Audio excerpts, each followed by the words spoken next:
So our next speaker is Kulkarni from ICTS, and he'll be talking about stability of quantum matter with deformed Linbladians. Thanks. So let me start by thanking the organizers for this very nice program. Today I'm going to speak about stability of quantum matter with deformed Linbladians. So basically I will focus on basically non-Hermitian systems, and basically I will be focusing only on part A, where I'm going to talk about open quantum systems which are of Linbladian type. And then there is a specific limit of this, which is where you don't do the Lindblad, but you basically deal with non-Hermitian Hamiltonians. And then I will briefly mention about non-Hermitian random matrices. So these are works done by done with Sparsh, a PhD student at ICTS, Saumi, who is a postdoc at ICTS, my colleague Stitadi Roy at ICTS, Kami Aaron at ENS and EPFL, and Hari Kumar at Irvine.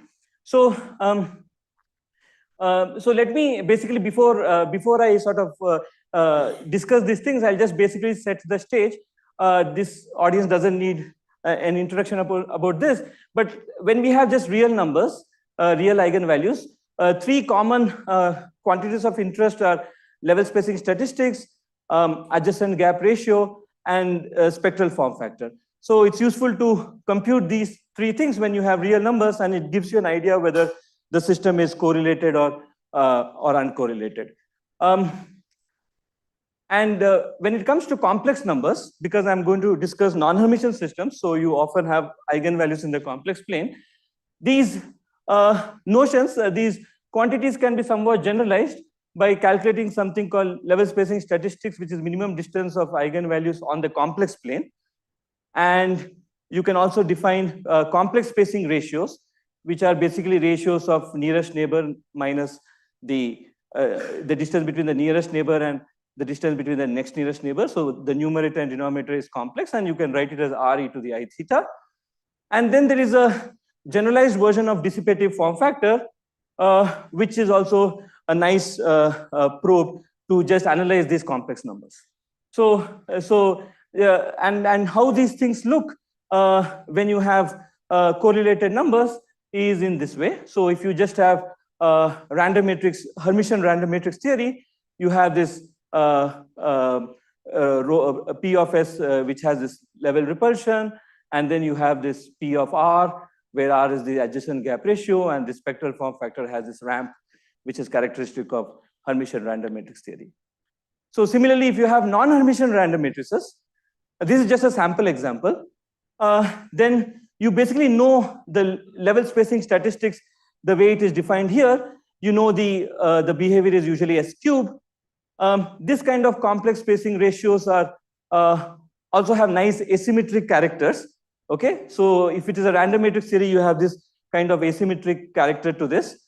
And the spectral form factor, the dissipative version of spectral form factor, which is precisely defined here, has this nonlinear ramp. So basically, once you have complex numbers, you can sort of try to study these kind of quantities.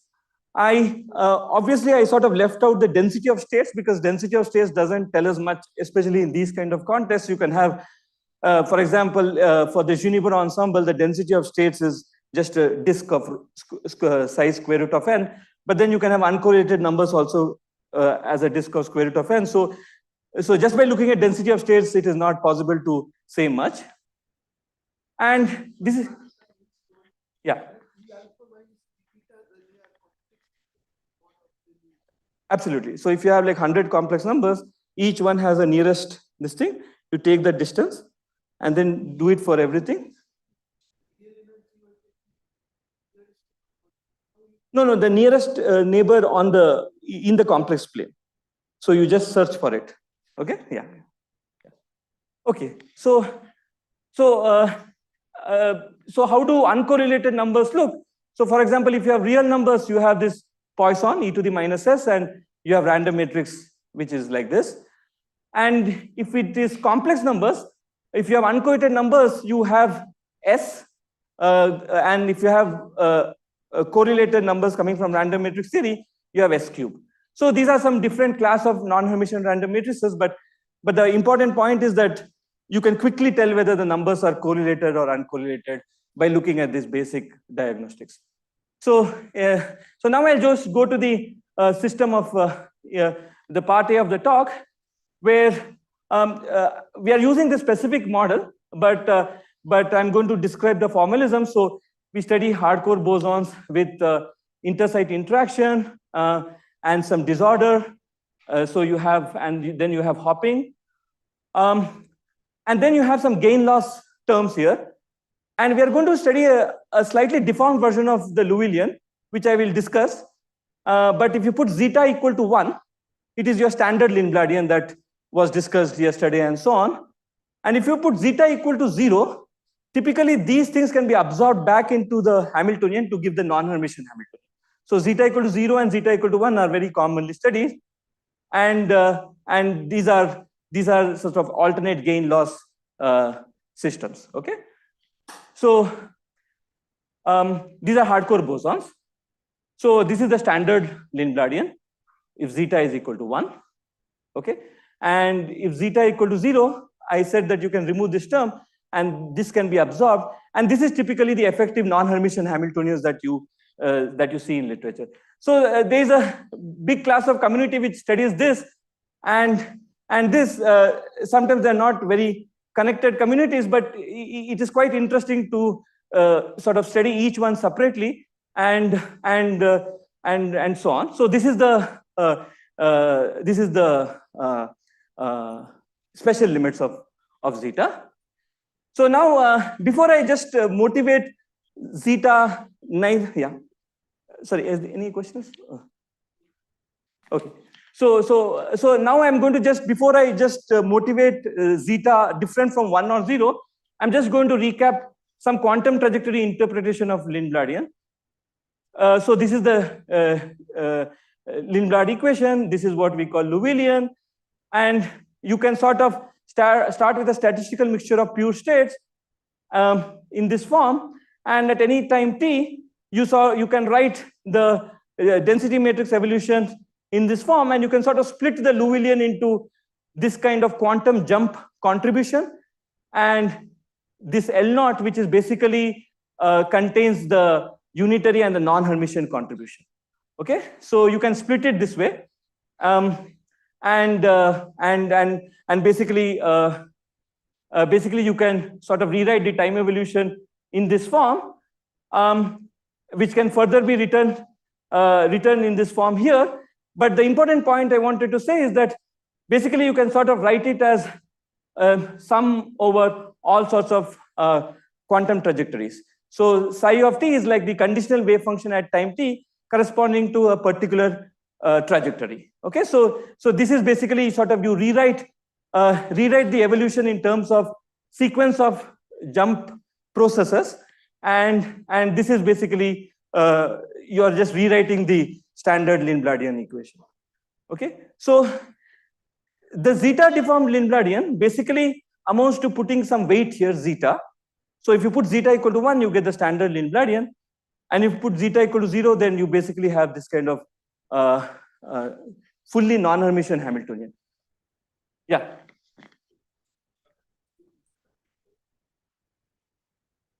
Yeah, so that's my next thing. Yeah. Okay. So now the question is, what do we? How do we motivate this? Yeah. Yes. Yeah. Okay. So now coming to Krishnendu's question. So what is the sort of experimental motivation? So basically, there were 3 PRLs in long ago on observation of quantum jumps. So where they could, in some time series, sort of observe these jumps, quantum jumps.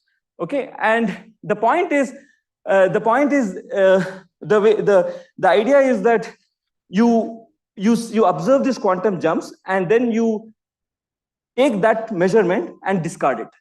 Okay, this is somewhat similar to what Vediko was saying yesterday, where you sort of write it in your notebook, and then if there were quantum jumps, then discard the data and only consider those those data which have quantum jumps, and then you do post-processing.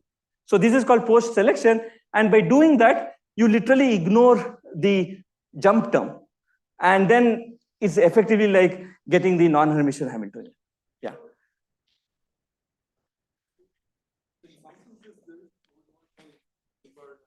Yeah.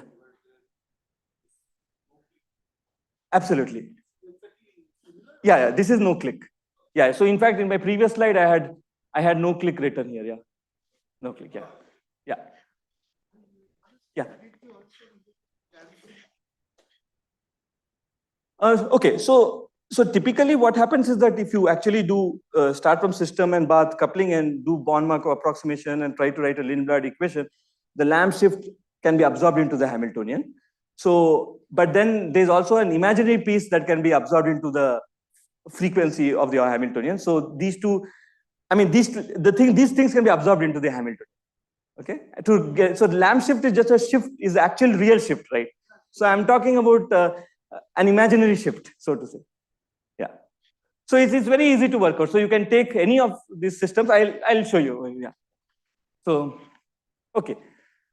Okay. So this is an old experiment, and this is a recent experiment where, you know, so they basically have this G level, which is just used to monitor the quantum jump, and basically once they note a jump, they discard the data. So effectively, they are studying a non-Hermitian Hamiltonian analog of this two-level system.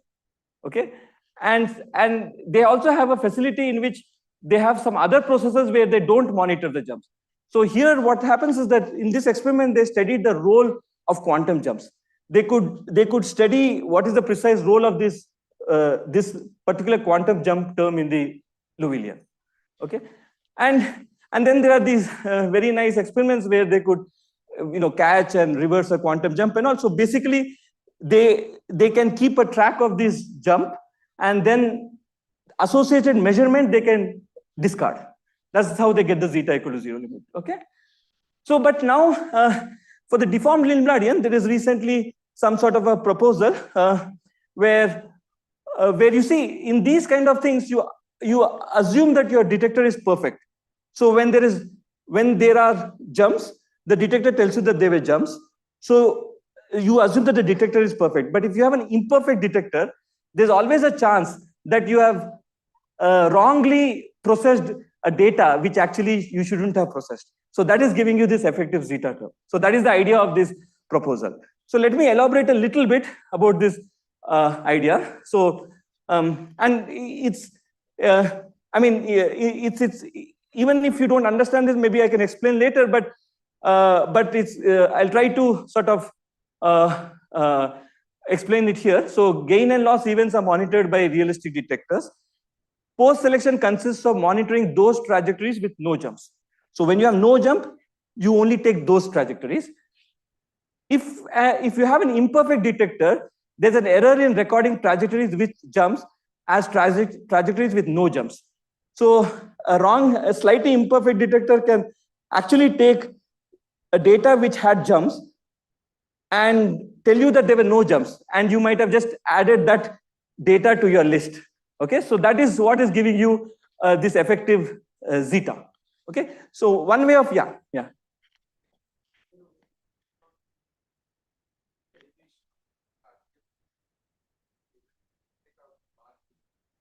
Right.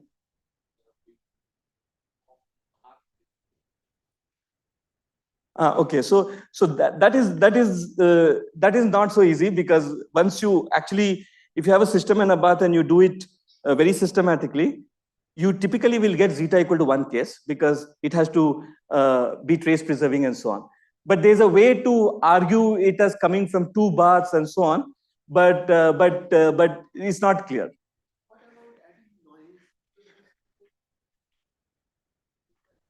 Yeah. Right.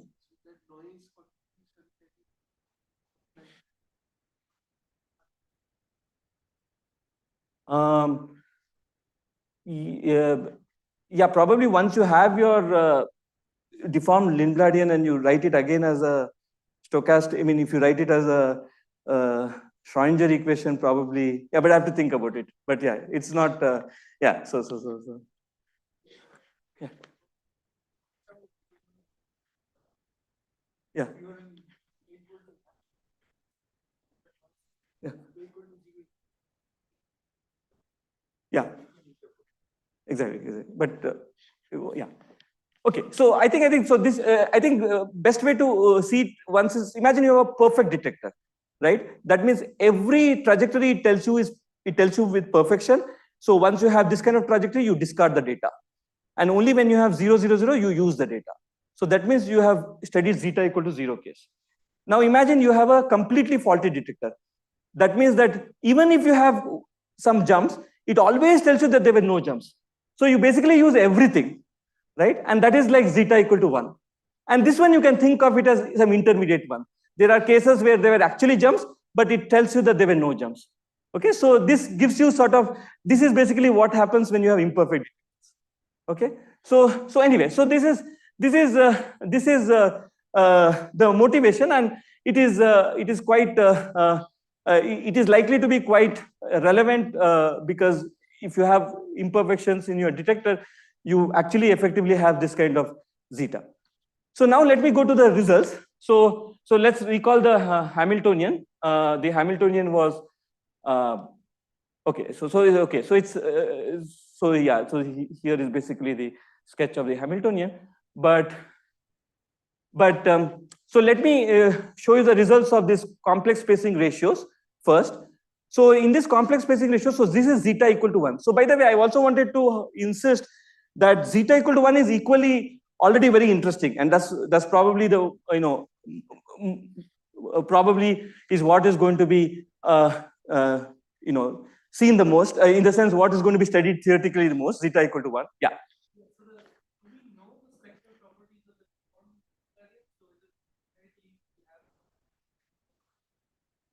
Yeah, so generically, so I'm going to show you some imbalance calculations also, but usually it is supposed to have a steady state. So I'll show you that. Yeah. So okay, so that is going to be okay. That's here, but let me just focus on this side. So if I now look at the eigenvalues of the Liouvillean, right, and then do this analysis, you see that there is some sort of random matrix theory here, and then this x-axis is when I increase the disorder, and once you increase the disorder a lot, this thing will start looking like a disk, which is like 2D Poisson.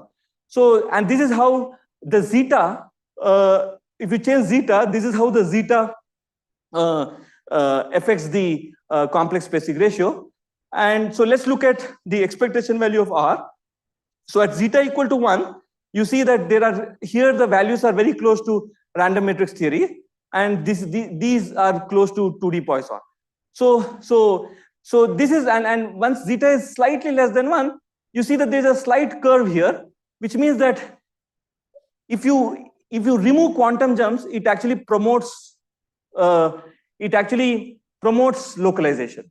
Okay, I'll explain this a little bit again. So basically,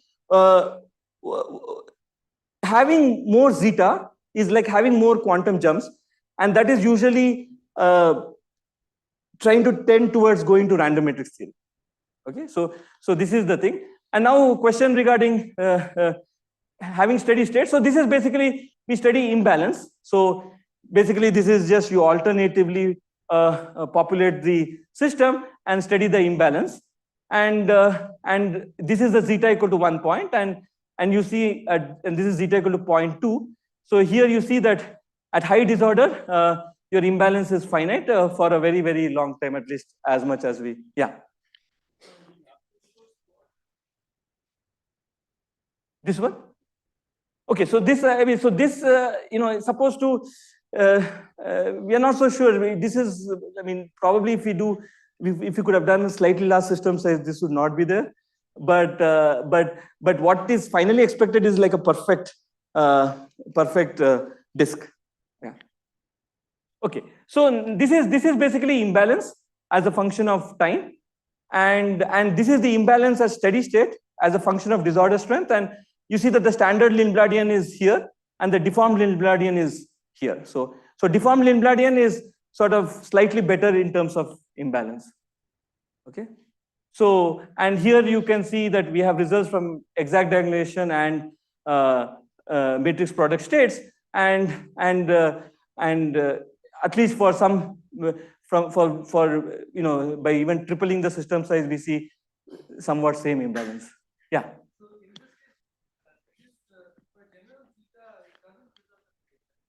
Yeah. So that is a very important point. So we already we have a trace preserving correction in the deformed Ljubljana.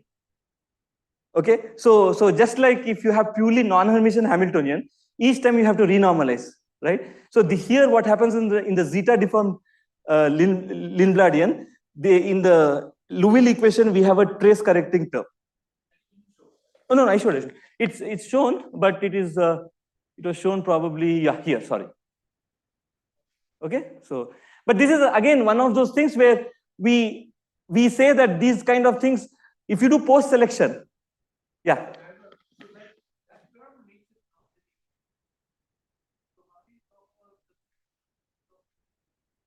No. So we talk about the spectrum of L.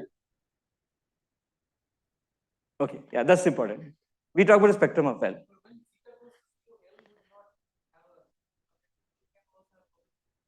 Okay, so I'll come to zeta equal to 0 now. So okay, so this is an important question. So there is a small subtlety that if you take the Liouvillean at zeta equal to 1 and analyze its spectrum, it looks fine. I mean, so let's say you are in the low disorder limit, it will be random matrix theory. But if you start taking zeta going to 0, okay, what happens is that it starts becoming spurious.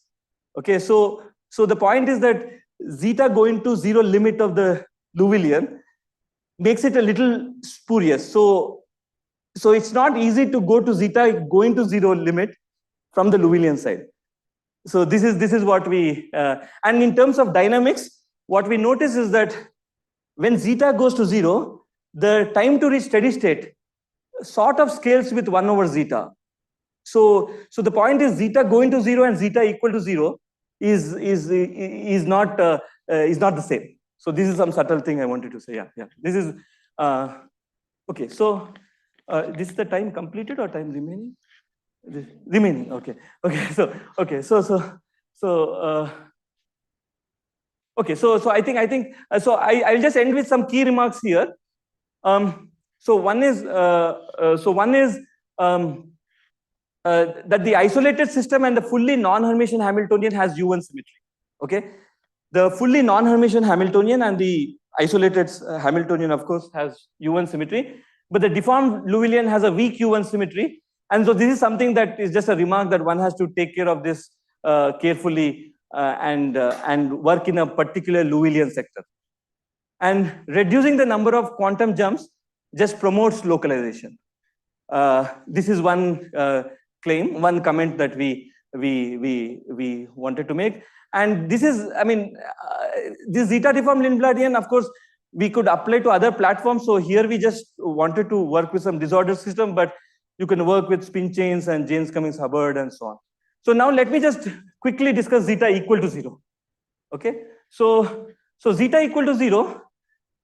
When zeta equal to 0, most of the Hamiltonians you see, if you put zeta equal to 0, you should be able to absorb the rest into the non-Hermitian piece. So here we actually, in this work, we had actually worked just with non-Hermitian Hamiltonians without worrying about where they came from. So the first Hamiltonian is sort of, yeah.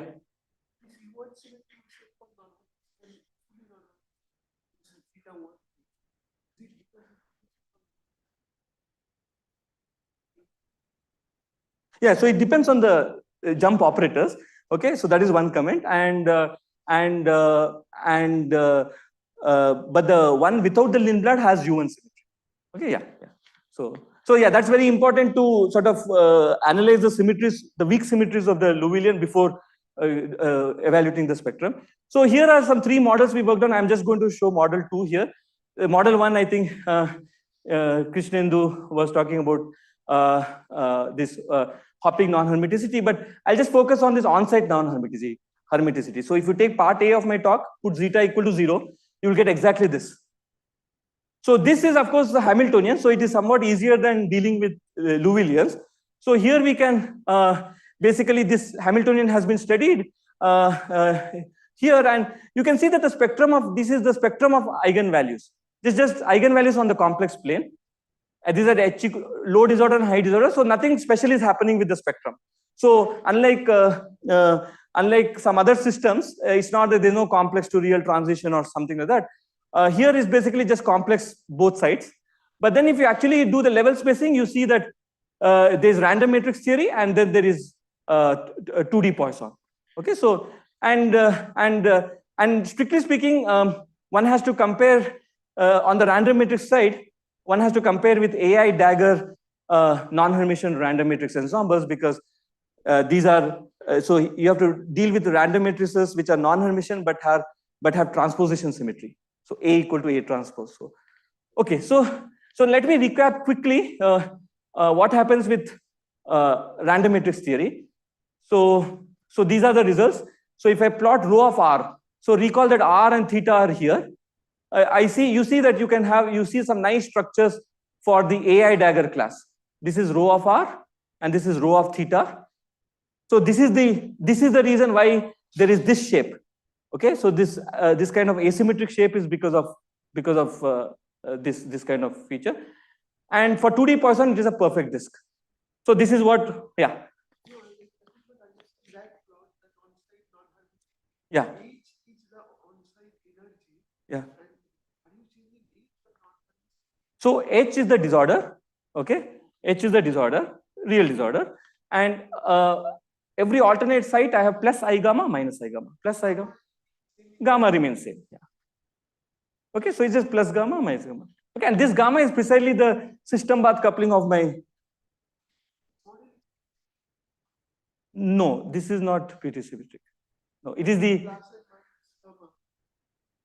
I think no, it's. No, it should not. Yeah, for example, it doesn't have any PT symmetric point and so on. So this is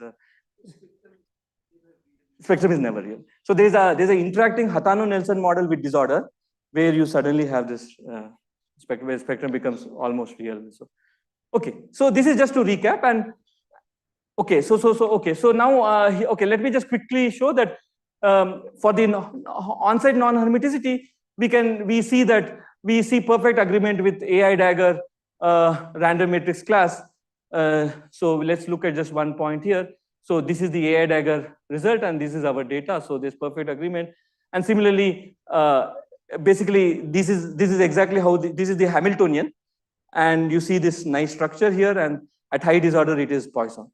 And also one thing is that if you add non-hermiticity, if you remove this non-hermiticity, it becomes the standard model that David was talking about yesterday.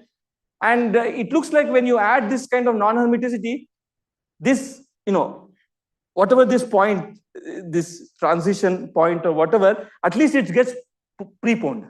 Okay, so non-hermiticity seems to help this point. Okay, so that's the only thing that we wanted to add.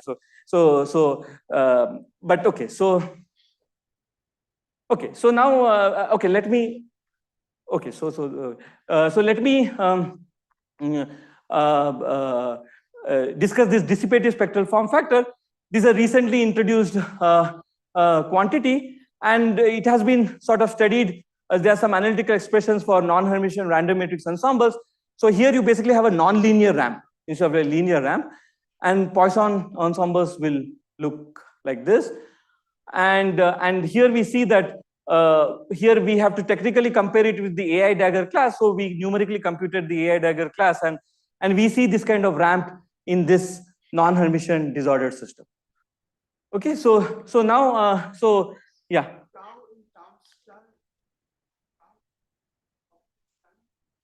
Yeah, so tau is t plus is. Okay, so you can just think of it as take the subtraction of real parts and multiply it by t, and take the subtraction of imaginary parts, multiply it by s, and t plus is is tau, and so you can basically write it as t comma s. Okay, so how much time do I have? 5 minutes plus questions or plus questions? Okay. So I have 5 more minutes. So let me. So is there any questions so far?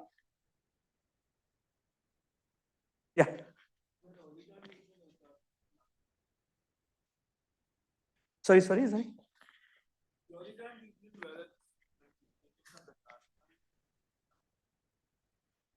Yeah.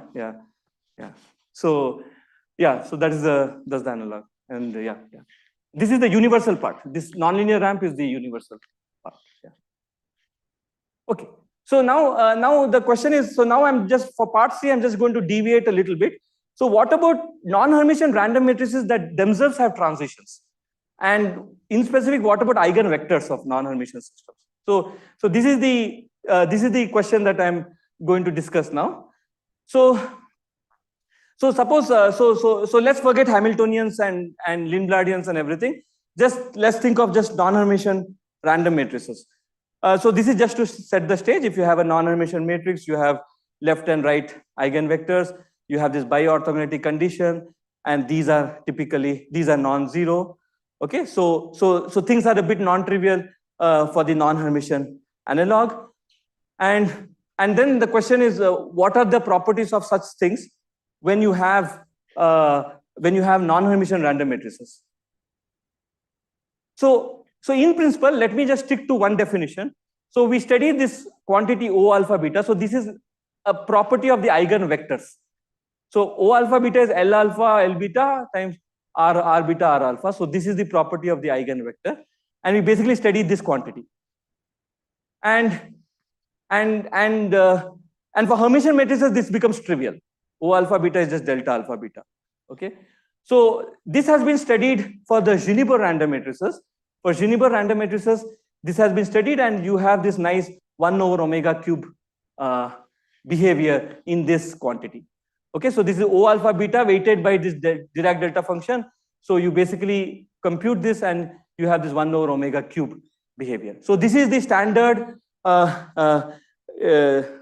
feature of Juniper random matrices as far as eigenvectors of the non-Hermitian random matrix is concerned. Okay, so this is there's just Juniper random matrices, okay, which is just defined here. Okay, so now how about random matrices that show some transition? You want a knob in your random matrix series that itself shows transition. So for that, one very promising model is the non-Hermitian power law banded random matrices. So the random matrix is the following. It's very simple to see here. So the non-hermiticity comes from En. So En has a real and imaginary part. Okay, and Jmn is actually equal to Jmn star. So it doesn't come from off-diagonal terms. But Jmn and real part of Jmn and imaginary part of Jmn, they are drawn from minus Fmn to Fmn, where Fmn has a power law form. Okay, so more the value of this P, more banded it starts looking. Okay, so and this model has been studied recently in this paper, where they sort of see random matrix to 2D Poisson transition. And here one of the messages of one of the things to remember here is that there is a Hermitian analog of this, but you can have situations where non-hermiticity actually helps to go to localized phase even before. Okay, so this is like the rough phase diagram. So if I start with W here and I go this thing, so W equal to 3, then around P equal to 0.7, I go to the localized phase. Okay, so is the model clear? Okay, so these are the same things, average R versus P. P is the knob. P is the knob. It's like playing the role of disorder here. And okay, it's a knob. It's a knob which you tune, and then you go to random matrix 2. So this side is actually not just this side actually turns out to be Juniper random matrices. Okay. So what we studied is eigenstate correlations in this non-Hermitian power law banded random matrices, and we see that for low P,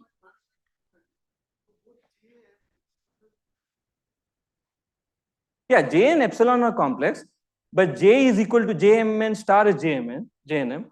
So the non-hermiticity is because of the diagonal terms. That's all I wanted to say. And the off-diagonal terms have the information of the power law bandedness. Okay, and this P is actually a good parameter to go from random matrix to uncorrelated. Okay, so what we studied is we studied the eigenstate correlations in these kind of models, and then we noticed that indeed for low p you have it goes to the Chocker-Melig class of Juniper random matrix eigenvector properties. So you have this perfect 1 over omega cube, and then for p very high, it becomes omega per 0. So this is like suppressed correlations, and then there is some intermediate behavior and so on. So basically, since I don't have much time, so I'll just say that you have this kind of random matrix point to localized phase, and strong anisotropic correlations in the localized phase, isotropic correlations in delocalized phase. You can make some define some quantities where it is very different for low p and high p. Density of states is just uniform rectangles here, so we don't learn much. And also density of complex gaps have some interesting behavior, but I will skip that. And there's some argument in the localized phase where you can do some perturbation theory and try to argue these results deep in the localized phase, but I will skip that also. But this is just, I can discuss this with whoever is interested. So let me just conclude by saying that we discussed complex spacing statistics, spacing ratios, and dissipative spectral form factors for disordered open many-body systems and purely fully non-Hermitian Hamiltonians, and also studied eigenvector properties of power law banded random matrices. We are looking into questions such as eigenvector correlations in non-Hermitian or Linbladian systems, and we did some studies on Liouvillean gaps in this disordered in these deformed Linbladian setups. So this is these are quantities which were discussed yesterday in yesterday's talk, and one question we are asking is how universal are these features in terms of the geometry where these Linbladians are placed. Even for zeta equal to 1, I have this gain loss terms, but in what kind of geometries I can put to get some universal features where I can see drastic change in spectral features and so on. So thank you.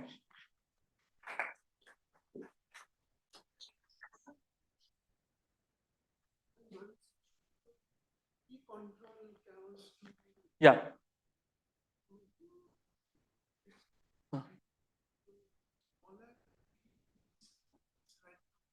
No,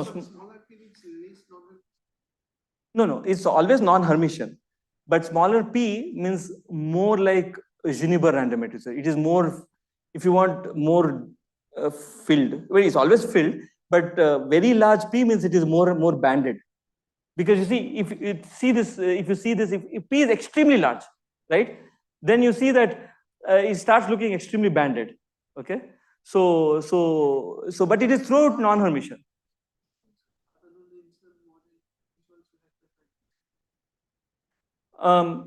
So okay, so I just wanted to make one comment that I think if you change p, there is no big change in the way the eigenvalues look. So I'm not fully sure if it is connected to Hatano-Nelson. Sure. So that is true, but the point is, I mean, so how to connect these two? Actually, not just Hatano-Nelson. I mean, in principle, there are other models which have these non-Hermitian versions of these other models which have this transition. So we are trying to look at that actually. In fact, that's one of our outlook where we are trying to ask these kind of questions for actual non-Hermitian systems. Take non-Hermitian Hamiltonians and understand their eigenvectors and so on. So it's not, I mean, so it's not, it's a good, at this moment, it's a good power law banded random matrices, a good model to, toy model to understand change from non-Hermitian random matrix theory to 2D Poisson, but the complete connection with the actual Hamiltonian, we not sure yet. Yeah. Yeah.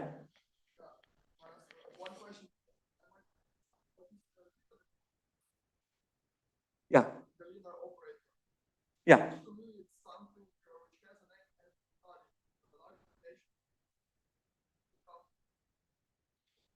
Okay. So it is connected to full counting statistics, but so exactly which?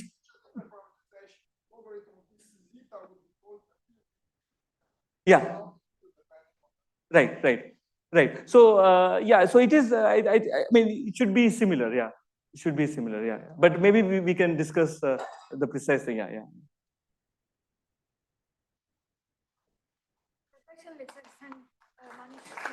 Thanks.